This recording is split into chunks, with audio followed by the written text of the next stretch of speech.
Global Advertiser for innovative outdoor solutions. Global as a company, it has never compromised on its service quality and commitment.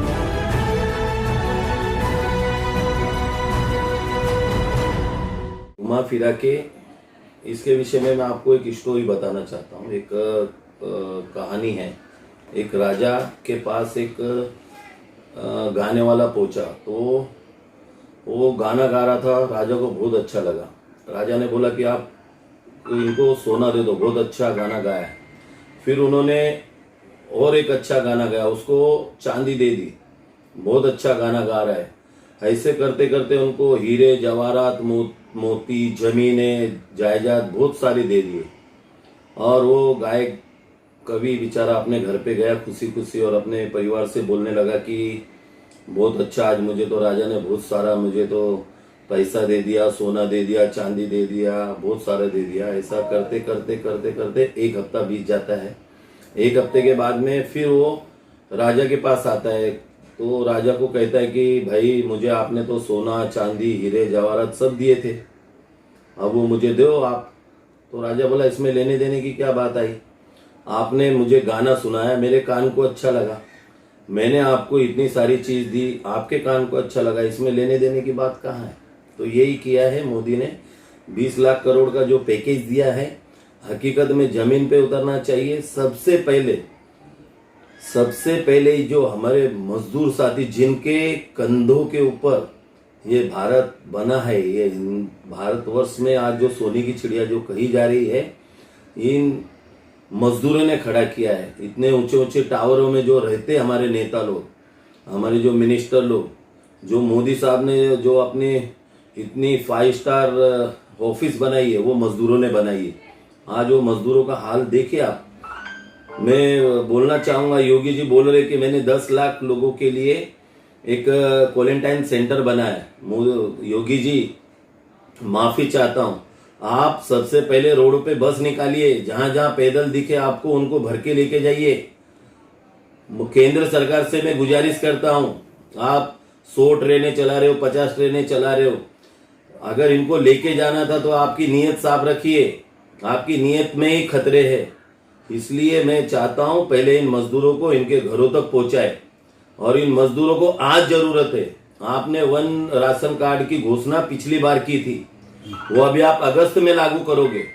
लोगों को जरूरत ration की आज है, आज।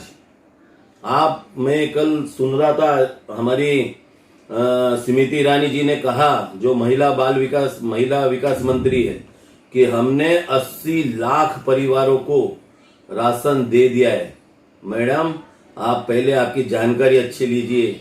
80 लाख परिवारों को, अगर एक परिवार में 4 होंगे तो 400 करोड़ लोगों को आपने दे दिया। हमारे देश की आबादी 135 करोड़ है। मैडम, इस प्रकार से गरीबों का मजाक मत उड़ाइए। ये मोदी सरकार के ढकोसले हैं। भाषण से कुछ होने वाला नहीं, आप राशन दीजिए।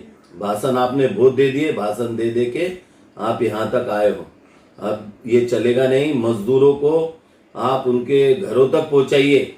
यहाँ पर हमारे सोशल जो एनजीओ है, लोकल हमारे जैसे छोटे छोटे कार्यकर्ता है, वो उनको पानी की बोतल दे रहे, केला दे रहे, बिस्किट दे रहे।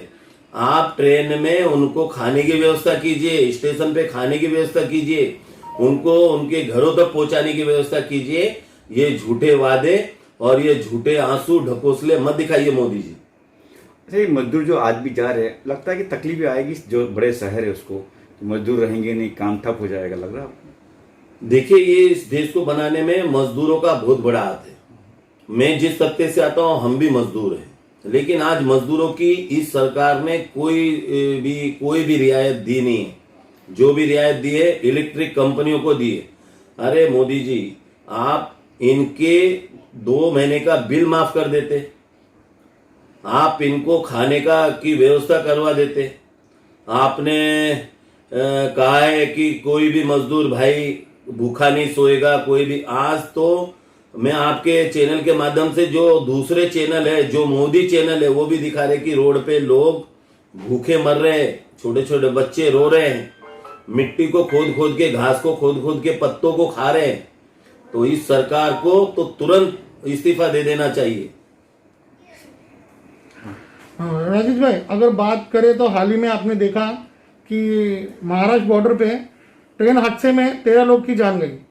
उसके बाद अभी और आपने एक समाचार में देखा होगा कि हाईवे पे एक बस दुर्घटना से काफ़ी लोगों की जान गई।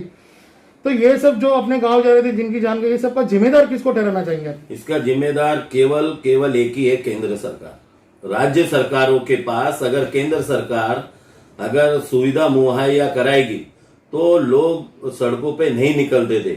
एक बार आपने देखा सूरत में हुआ, अहमदाबाद में हुआ, बांद्रा स्टेशन पे हुआ, उस टाइम पे केंद्र सरकार सतर्क में आनी चाहिए थी।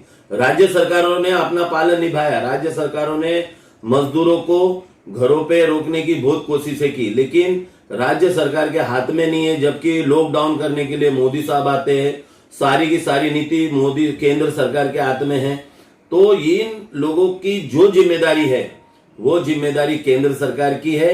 आज भी एक भरे हुए ट्रक में को टक्कर मार दी गई, 21 लोगों की जान गई है उत्तर प्रदेश में। और हमारे योगी साहब बोल रहे हैं कि मैंने 10 लाख लोगों को रहने का, उनको क्वारंटाइन करने की मैंने व्यवस्था की है। ये केवल बातों से, भाषणों से ये देश नहीं चलेगा। इस देश ने नोटबंदी, जीएसटी और बहुत सारी ऐसी तकलीफें झेली है। जब से केंद्र में ये सरकार आई है, इस देश को ग्रहण लग चुका है। इन मजदूरों को सबसे पहले ज्यादा जो तकलीफ हो रही है आज मजदूरों को हो रही है। आज हमारे मजदूर भाई सड़कों पे पैदल निकलने को बाध्य है। तो क्या ये केंद्र सरकार का काम नहीं है कि इनको बसों से लेके जाया जाए? नेशनल हाईवे पे जब लोग जा रहे हैं, उन नेशनल हाईवे पे आप गाड़ियां उतारिए, वहां पर बस भेजिए और लोगों को ले जाके उनके घरों तक पहुंचाइए। अच्छा राजेश भाई, अगर बात करें तो जैसे कि सारे देशवासियों को पता है कि लॉकडाउन का समय चल रहा है, हाईवे पे गाड़ियां नहीं चल रही है, उसके बावजूद भी ये एक्सीडेंट हो रहा है। तो इसको क्या मानेंगे आप? ये षड्यंत्र रचा जा रहा है गरीबों के लिए कि ये अचानक एक्सीडेंट हो रही है? नहीं, देखिए मैं आपको बताना चाहता हूँ, बहुत सारे कुछ ड्राइवर है जो ट्रांसपोर्ट के ड्राइवर है, वो 24 घंटे गाड़ी चला रहे हैं, 24 घंटे गाड़ियां चला रहे हैं। और बीच में हमारे केंद्र सरकार ने शराब की दुकानें खोल दी। तो ऐसे में कुछ ट्रांसपोर्टों ने अपनी शराब लेके रख ली होगी और उसमें और गाड़ी रोड पे लॉकडाउन में ज्यादा गाड़ियां चल नहीं रही है तो इन्होंने स्पीड ज्यादा रखी होगी, उससे ये सब हादसे हो रहे हैं। इसका पूरा का पूरा जिम्मेदार केंद्र सरकार है। अच्छा, 20 लाख करोड़ का कुछ फायदा होगा आम जनता को? कुछ देखिए, मैं तो ये ज्यादा इसका वो हूं नहीं, लेकिन जहां तक मैं देख रहा हूं ये जो एपिसोड चल रहा है, इस एपिसोड से आम जनता का कुछ फायदा होने वाला नहीं है। अगर इनको फायदा चाहिए तो आज देना चाहिए। ये अगर अगस्त सितंबर की बात कर रहे हैं तो मुझे नहीं लगता है कि ये 20 लाख करोड़ से कुछ इनको फायदा होने वाला है, आम जनता को फायदा होने वाला है। अच्छा राजेश भाई, अगर बात करें तो सरकार ने जब पहला घोषणा किया था, इसमें बताया गया कि डॉक्टरों को, नर्सों को करोड़ों रुपए का बीमा कराया। तो आपको नहीं लगता है जो ये एक्सीडेंट हो रहे हैं, जो आम पब्लिक जा रही है, उनको भी कुछ गवर्नमेंट की तरफ से बिल पास करना चाहिए? जितनी लोगों की मृत्यु हो गई है उनको घर तक पैसा पहुंचना चाहिए, कुछ फंड देना चाहिए। देखिए, मैं आपको बताना चाहता हूं, जिस परिवार के लोग जाते हैं वो दर्द वही परिवार समझता है, और जिस तबके के लोग जाते हैं वही तबका समझ सकता है। हम मजदूर हैं, हमें मालूम है हमारे लोग जब जा रहे हैं दुनिया से, तो एक तो ऑलरेडी हम ऐसे भी मर ही रहे हैं, भूखे प्यासे मर रहे हैं। राशन देने की बात कही थी कि हम बिना राशन कार्ड वालों को भी देंगे, उसको भी देंगे, सारी बात ढकोसली थी। ना तो ये लोग राशन देने वाले हैं, ना हमारे मजदूर भाइयों को कुछ देने वाले। मैं सरकार से एक रिक्वेस्ट कर रहा हूं, तुरंत हमारे ऑटो रिक्शा वाले, हमारे सफाई कर्मचारी जो प्राइवेट सोसाइटियों में काम करते हैं, जो ठेलों पे काम करते हैं, जो छोटे मोटे रोजगार कर रहे हैं, आज उन्होंने अपने सारे पैसे खा लिए। अगर आपके अंदर दिल है, अगर इस सरकार को गरीबों की चिंता है, तो तुरंत इन्हें नगद, रोकड़ा, कैश पैसा दीजिए ताकि वो मार्केट में आए और इन लोगों की रोजी रोटी चले। अच्छा राजेश भाई, एक आखिरी सवाल जाते थे। मेरा सवाल ये है कि बड़े बड़े मीडिया, जैसे आप चैनलों पे देख रहे हैं, बड़े बड़े मीडिया हर एक गली में जाके, रोड पर जाके, लोगों के पास पैसा नहीं है तो उनका इंटरव्यू कर रहे, कोई पब्लिक रोते रोते भी इंटरव्यू कर रहे। तो क्या ये बड़े बड़े चैनल वालों का भी कोई फर्ज नहीं है कि उनको खुद वो अपने तरफ से कुछ मुआवजा कराए, पैसा या खाने का बंदोबस्त कराए? देखिए, आप पिछले 6 साल से हमारे जितने भी नेशनल चैनल है, इनके जो एंकर है, इनके अगर आप अकाउंट, बैंक अकाउंट देखेंगे ना तो गिनती भूल जाएंगे। आज उनके पास इतना पैसा है क्योंकि मोदी साहब ने सबसे पहले जो हायर किया है वो मीडिया को किया। मैं सारी मीडिया के ऊपर लांछन नहीं लगा रहा हूँ, बहुत सारी ऐसी मीडिया है जैसे आप लोग लोकल हो, लोगों को सच्चाई दिखाते हैं, लेकिन जो सच्चाई हमारे इन मीडिया कर्मियों को दिखानी थी वो नहीं दिखा रहे। लोग मर रहे हैं और मीडिया चला रहे हैं हिंदू मुस्लिम, लोग मर रहे हैं, ये चला रहे पाकिस्तान। हमें पाकिस्तान को तहस नहस करने में कोई ज्यादा वक्त नहीं लगेगा।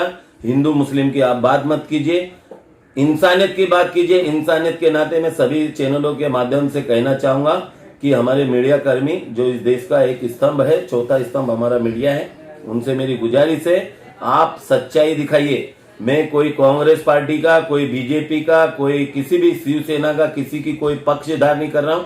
हकीकत सच्चाई जो है वो सच्चाई दिखाइए। मैं महाराष्ट्र विकास आघाड़ी से मैं गुजारिश करता हूं, अगर आपको इस देश को, महाराष्ट्र को बचाना है, मुंबई शहर को बचाना है, तो सबसे पहले जो गरीब लोग, जो नीचे के तबके के जो मजदूर लोग हैं, जो ऑटो रिक्शा वाले, जो रोज खोदते, रोज खाते, रोज कमाते हैं, ऐसे लोगों को तुरंत आप नगद पैसा दीजिए ताकि इनका घर बसर हो सके, इनका गुजारा हो सके और ये जी सके।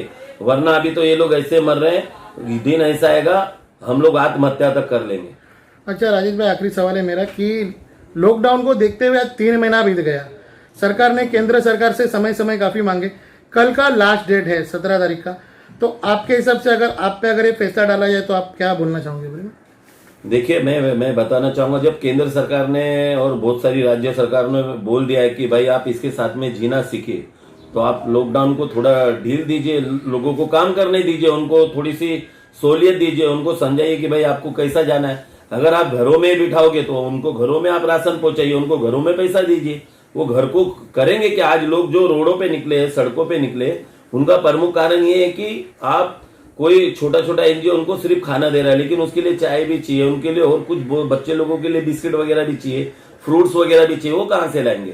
तो मेरी सरकार से यही गुजारिश है, अगर चौथा लॉकडाउन आप करना चाहते हो तो उसमें ढील दीजिए और कुछ सारे जो जरूरी चीजें उनको खोलिए। लॉकडाउन है, हकीकत में लॉकडाउन होना चाहिए, लेकिन इस प्रकार से जब सरकारें बोल रही है कि इसके साथ जीना सीखना चाहिए, तो जीने का हमें मंत्र दीजिए और हम लोग उस पर अमल करेंगे। मुंबई रफ्तार न्यूज़ की खबरें पसंद आने पर हमारे YouTube चैनल को सब्सक्राइब करें और लाइक करें।